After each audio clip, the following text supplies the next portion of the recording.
Welcome to another edition of the Building Your Career podcast. Today I'm joined by Dipalee Jukes, who really keen to have a guest on the pod. We've been messaging each other back and forth via LinkedIn, but if you check out her bio, she is someone who has got a lot of industry experience, and I'm really excited to delve into it. So, Dipalee, could you just give us a little bit of an intro about who you are and what you do? Yeah, sure. Hi, Dom. I am CEO and co-founder of Ground and Water. We are a geotechnical and environmental engineering consultancy. Bit of a mouthful. We've been going nearly 16 years now. We're a team of 20. So that's kind of my day job. On the side, I've also got a side hustle of a podcast, Chai and Chat Engineering. We'll talk about that later, I'm sure. I am a mum of 3, so very busy home life. What else do I do? I also am chair of governors at my local kids' primary school. So that's a volunteer-led position that is also quite demanding of my time. And I'm also a keen runner in my spare time, if I get any. So yeah. Well, I can't match all Yeah. of them, but I do have 2 young boys myself, so yeah, Yeah. it's Yeah. we have common. Thank But you. I suppose just in the run up to this and the preparation, I was keen just to get your insight about being the owner of a company and also being female as well, and what Mm. that's like. Hearing from someone who's kind of been there and done that, to just get your view on where the industry's at, really.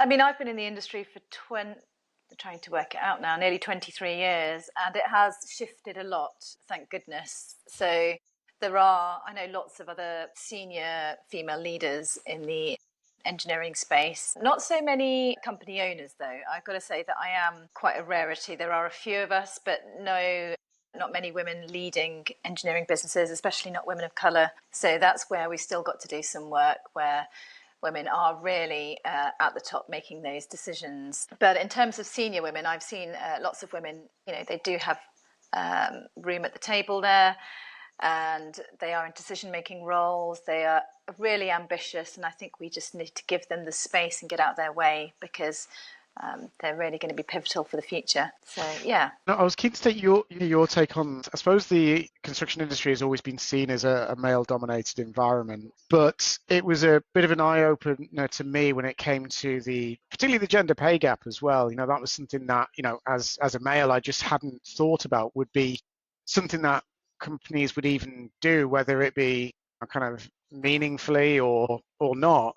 But I suppose, what do you believe are the kind of the barriers for women in engineering, particularly women of colour within engineering, as a barrier to entry and also a barrier to get to senior level positions as well, where they are either owners or co-owners? I think in early years, and I've come across this very recently with somebody I was speaking to, and it's still happening, this gender pay gap with early careers people. And I think it's whoever shouts the loudest, will get what they want. And men naturally have, I think, more confidence, especially in the workplace. And if they are asking for it and they believe, I think it said, I read somewhere, if men can achieve 60% of a job description and they can't do the other 40%, they'll still go for the promotion or the job, the interview, whereas women feel like they need to tick every single item before they will put their hand up or go for it. And I think you see that playing out in the workplace, where men will put their hands up or they'll shout the loudest and they'll get the promotion and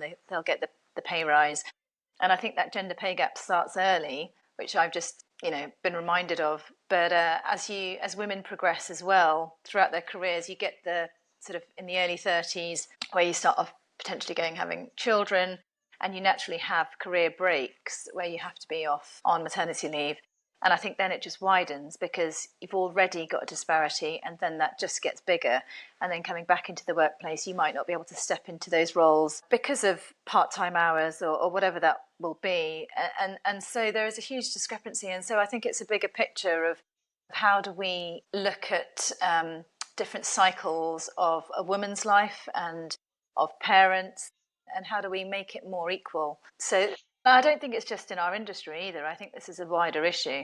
But there's been a lot of conversations about how do we narrow that gap and how do we have a level playing field right at the start. But it is, I think, for women, how do we learn to put our hand up more and get over this so-called imposter syndrome and build that confidence, but also how do we, as leaders and as employers, I'm looking at it with the other lens of how do we notice the people who are a bit quieter, who are diligently doing their work in the corner, but not shouting the loudest and asking for the pay rises, but they are very capable.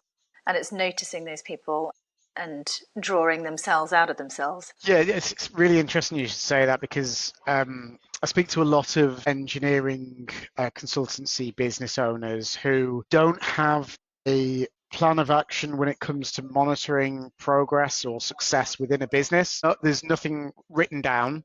It's all based on kind of more emotion rather than actual facts and figures. So it's more a case of the promotion will be given, as you say, to the person who shouts the loudest or who wants it more. But there's nothing written down to say, oh, this person has done this or this person has done this. It's more based on what they're seeing visually within the office rather than writing things down. And it's something that I think really does need to change when it comes to business owners to actually have a little bit of a succession plan in place. And how do you measure success?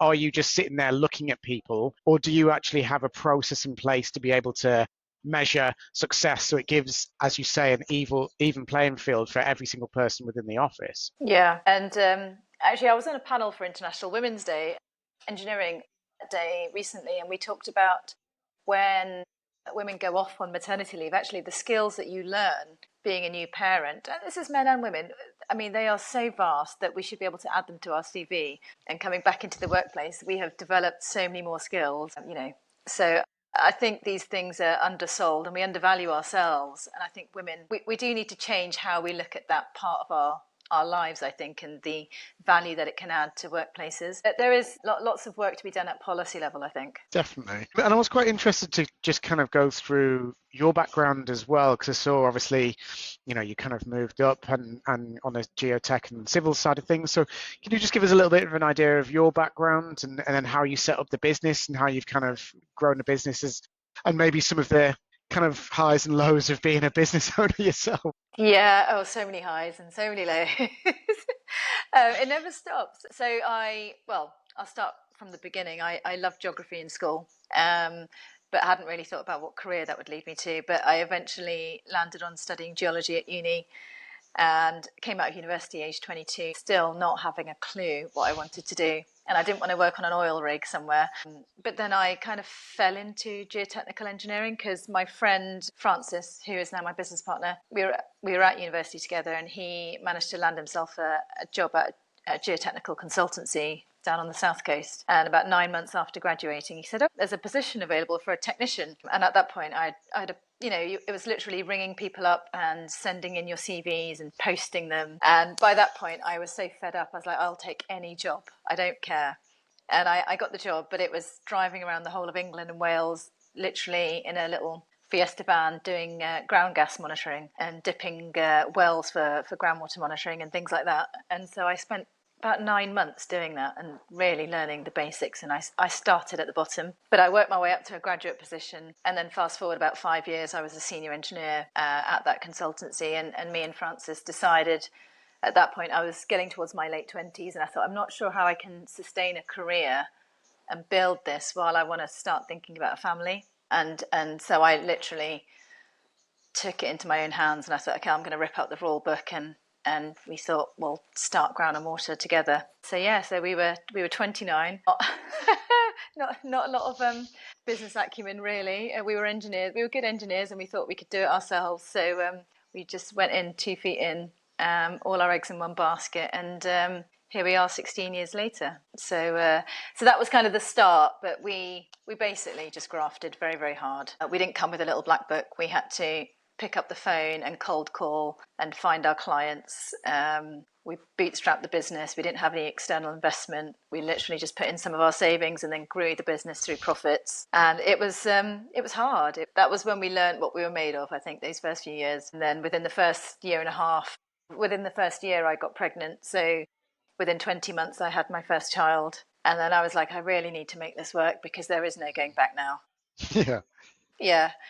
But yeah, fast forward, 16 years, and I've got 3 kids now and a team of 20, and we're doing really well, and we've got some ambitious plans for the future. So thankfully, I've got lots of people now who can help alleviate some of the stresses, I think. But I think the challenges just change as you grow a business. And COVID, definitely the post-COVID years have been our toughest, I think. In the last 2 or 3 have been the hardest, I've got to say. Yeah. I do feel that sentiment from speaking to business owners. But I suppose for you, if you could turn back the hands of time and kind of speak to your younger self when you were setting up the business, what kind of advice would you give to your 29-year-old self when you were kind of setting up then? I would have said to her, don't feel like you need to do absolutely everything yourself. Go and find the right people to surround yourself with. Because I was wearing 20 different hats, doing everything from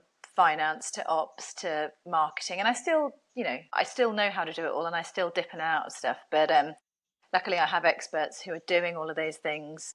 And I think if I'd learnt to let go earlier and worked more on the bigger vision, we could have been even bigger by now, or I would, have less grey hair. I'm not sure. But yeah, I think finding the right people who are experts in their particular fields and not feeling like you can do it yourself, because business is a team sport and we were just trying to do it all ourselves. Yeah, I agree with you completely on that one, because sometimes it's a case of, you think when you're in a position where you're not working for yourself, you think, oh, this is going to be easy, but you don't actually look at all the stuff that goes on behind your day-to-day job, such as the operations team, the HR team, the marketing team. It's all those things that you just think, oh, I can set up a business and then it's going to run itself. But it's all those little things that I would arguably say, get those in place first, as a priority, the first thing you do before you start growing and hiring other people, because that it's almost like get the engine of the business first and get the engine ticking along really, really nicely before you decide to then expand and grow the business. Absolutely, because we could do the engineering felt easy compared to some of the other things.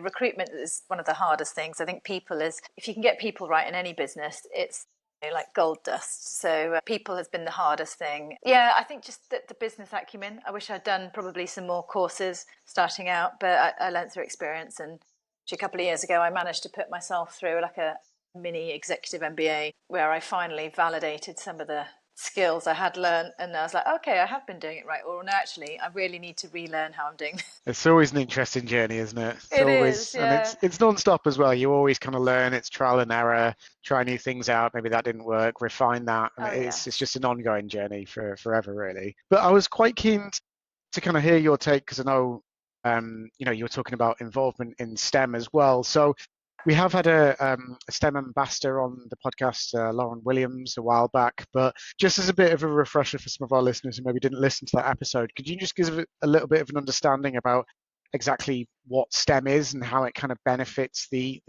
construction industry? Yeah, so I'm sure people do know listening to this, but STEM is science, technology, engineering, and maths. I'm really focused on the engineering side, and we need more people in STEM in general, but actually, especially women. I don't know what the current stat is, but I think a couple of years ago it was like 15.7% of engineering positions are held by women, which is really, really low. And given that nearly 1 in 5 jobs in the UK are in STEM, we do need more scientists, more engineers coming through. I think tomorrow's problems are going to be solved by engineers, and it's an industry that is growing, not declining. And so we need to get more STEM education in schools. We need to get more young people interested, and then taking them on into studying them at university and beyond into the workplace. And we're just not seeing that pipeline. And so I discovered it a few years ago, where we were like, where are all the graduates? Why are we not having as many CVs as we were 10 years ago? And I really noticed it. And actually it stems back to, it's not just at university. People aren't interested at college or even at schools. They're not aware. And so there's this whole awareness piece of an education piece of what we do and how it's so vital in the world. We are the creative problem solvers, and yet it's not being really taught in schools. And so, I'm on a mission to inspire young minds. And I think it goes into sort of, secondary and primary education, where we need to start talking about it, and not just at university. Yeah, I agree wholeheartedly with you there, because I think, from my perspective, I'm interviewing quite a lot of the younger generation on the podcast as well is that a lot of them said they just didn't know construction was, or they didn't know how many different avenues were available in the construction industry. They just thought construction was either you're a bricklayer or a roofer, and that's it. It's just the trade side of things. But when someone informed them, oh, you can do site managers, you can do quantity surveying and be involved in the mathematics side of things, or you can do engineering, which is a combination of mathematics and the design as well. Could go down the architecture route like I did when I studied and trained. But it's without that information is most people just don't know what the options are available to them. So, it's definitely about getting the name out there. And I completely agree with you. It needs to go back in secondary school and primary school as well. Because I remember my son coming home, he's in primary school, and there's a structural engineer who came from ACOM. They were building bridges, and he was so excited. Never seen him so excited. And he was talking about engineering, and I was like, this is what just wasn't available in my generation. And massively I know STEM are doing a lot of good work, but massively needs to be pushed and a voice to be heard within that kind of earlier stages of education as well. I think so. I mean, it's interesting. My daughter is 7, and they were doing a project on buildings at school. And because she knows a little bit more about, what I do than other children her age, and she went into school and said, well, my mummy's an engineer and she builds buildings. I was like, well, I don't actually build the buildings, but I can do the ground engineering for buildings. And it was really sweet because that wasn't a barrier for her. It was that awareness piece. It was kind of like, I can do this. But I think definitely we need to inspire, 7, 8-year-olds. If they can start thinking about the bigger picture at that age, then it can naturally build from that. But when I went into a secondary school and they were 16, 17-year-olds, and they didn't have a clue. A lot of them just didn't understand or didn't know. And then when I did the talk and I told them what we do and all the projects we're involved in, and a lot of them turned around and said, well, that's really cool and that's really important. And I was like, yeah, it is. But it's just that awareness piece and that knowledge gap which really needs to be plugged. And I do think probably following that, I think industry has a big part to play in bridging that knowledge gap and helping and working with education to inform young people, because I don't think education can do it themselves. And so there is a responsibility, sorry. No, I agree so much. And it kind of takes me back to when I first thought of being an architect, and it was in secondary school. And I just went on the internet and typed out architect, and it came up with a lot of just bog standard housing developments. And I remember speaking to my art teacher, and he was like, when you look at modernist architects like Frank Lloyd Wright, and I remember buying a book off Amazon. That's when Amazon was first around, and it just blew my mind. I did not realize that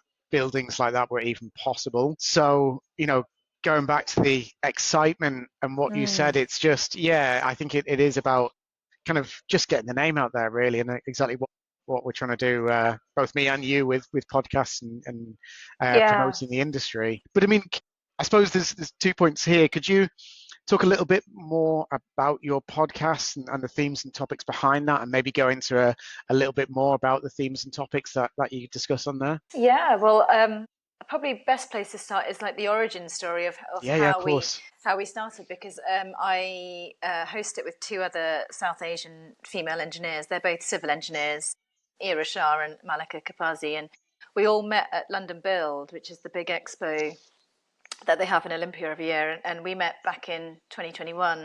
And they were on some panels, and I was just in the audience listening to them, and I approached them afterwards just to have a chat and say hello. And it was just naturally out of that sort of initial meeting that we all kind of connected over our cultural heritage initially, and then our passion for doing outreach work and STEM. And we chatted for a few months, and we couldn't put our finger on what we wanted to do together, but we knew there was some sort of calling where we needed to do some piece of work together. And then eventually the podcast was born. And we were like, well, we actually want to really inspire, who I was, 15, 20 years ago. And I want to talk to that teenage, South Asian girl or ethnic minority girl, and saying this career in this industry is open to you. And to really go in and inspire young minds, especially from those communities that are slightly on the fringes, and engineering and construction isn't sold as a proper career for girls like us. And it's just to really change the narrative and the perceptions of who these women think they can be. So that was where it was born from, and it was just our own experiences that we sort of naturally bonded and thought, actually, we want to get other women on who look like us, who've had similar upbringings, and it kind of expanded from that. Awesome. I suppose I've listened to a couple of the episodes and I like the themes and topics, particularly when it comes to diversity within engineering and also, hearing female voices and giving them a platform within engineering. But I just wanted to get a bit of an understanding from you about how you perceive diversity within the construction industry and what your perception of it is now, and perhaps what the industry as a whole needs to do to be able to improve things. I mean, diversity has lots of lenses. So it's the gender diversity, but when you're looking at intersectionality, there's also ethnicity, there's disability, neurodiversity. So I think looking at all of those things, it's not just gender. And I know a lot of people, we instantly think about diversity as a gender thing, but I look at it from a different lens too, where I was like, well, I'm a woman, but I'm also a person of colour. And when you put those two things together, there are not that many of us. And I notice more with the colour. I think I walk into a room and there's lots of men and women, but there's not many people of colour still within our industry. And that's one thing that I always notice, because I'm in that pool of people on the fringes, I suppose, and it's changing that, and that means going back and changing narratives and having conversations in communities, and it's the grassroots of, what do the parents of these children think a good career looks like, and why are we not getting more people of colour in this industry? Are the barriers just in the workplace, or is it because they're not taking them up at university and in college? So I think it's deeper rooted. Yeah, I do think it is, and it's a bit of a difficult question for me to ask, how can we improve things? But again, it's just using, everyone can make a small difference or an incremental difference when it comes to the promotion of the industry,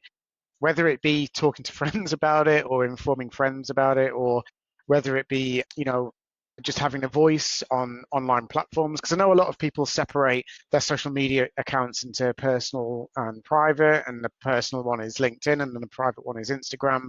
A lot of my friends in architecture kind of merge the two and promote women within architecture and take pictures of themselves on building sites and put that on their personal profile, and it's something to be proud of as well. But I completely agree that it's, one of those topics that isn't, as you say, just about the male-female.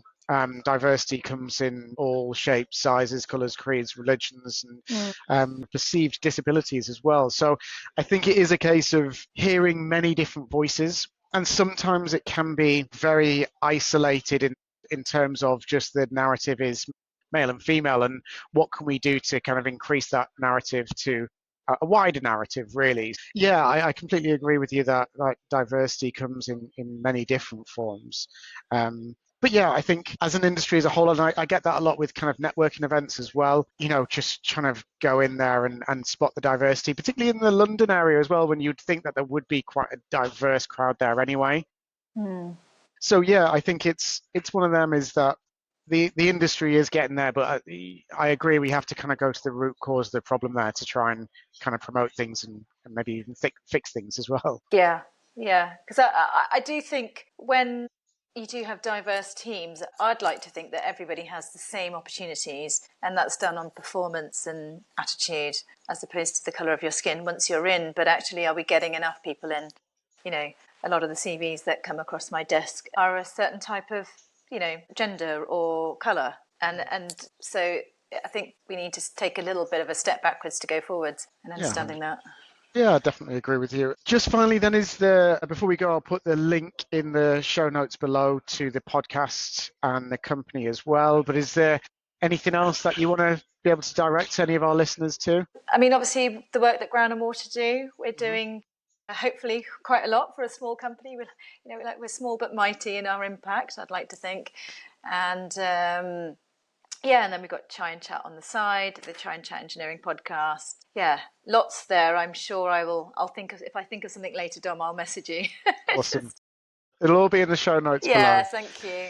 But that just goes to say thank you so much for being I've really enjoyed this talk. It's been really, really eye-opening, really insightful as well. So yeah, thank you so much for taking the time and being a guest. Oh, thank you for having me. No problem.